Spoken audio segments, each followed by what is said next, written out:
মৃত্যুর সময় শয়তান আপনাকে পিছনে আমার পিছনে লেগে থাকে। আল্লাহ বলছেন, ইন্নাল্লাযীনা ক্বালু রাব্বুনাল্লাহ সুম্মা ইসতাকামু তাতানাজ্জালু আলাইহিমুল মালায়েকা আল্লা তাখাফু ওয়া লা তাহজানু ওয়া আবশিরু বিল জান্নাতিল্লাতী কুনতুম তুআদুন।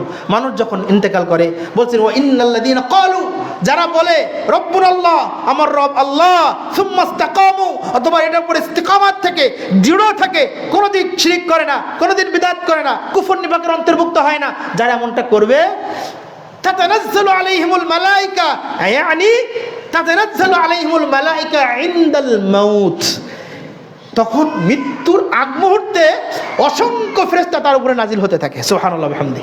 যাতে করে ওই সময় তাফসীরকারগণ লিখছেন, ওই সময় শয়তান এসে তাকে ঈমান হারা করতে না পারে।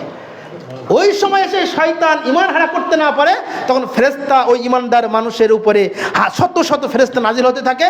আর ফেরেশতারা তখন তাকে বলে থাকে, আল্লাহ তাখাফু ওয়ালা তাহজানু, তুমি সুসংবাদ গ্রহণ করো, তোমার কোনো ভয় নেই। তুমি কোথায় যাবে, জান্নাতে না জাহান্নামে, কবরে আযাব হবে কি হবে না, এটা নিয়ে তোমার কোনো ভয় নেই।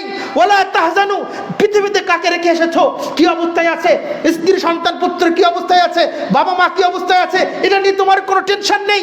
ওয়াবশিরু বিল জান্নাহ, তুমি জান্নাতের সুসংবাদ গ্রহণ করো। এই একজন ঈমানদার ব্যক্তি, তখন হাদিসে এসেছে, ওই ব্যক্তি তখন আবার বলবে যে তুমি আমাকে আরেকটা সুযোগ দাও, আমি পৃথিবীতে গিয়ে আমার পরিবার পরিজনকে বলে আসি আমি জান্নাতি। আল্লাহ তাআলা আমাকে জান্নাতের সুসংবাদ দিয়েছেন। সুবহানাল্লাহ। যদি আল্লাহর ইস্তিকামাত, ঈমানের প্রতি ইস্তিকামাত থাকতে পারেন, তাহলে মৃত্যুর আগে ফেরেশতা এসে আল্লাহ তাআলা আমাদেরকে রক্ষা করবেন শয়তানের ওয়াসওয়াসা থেকে।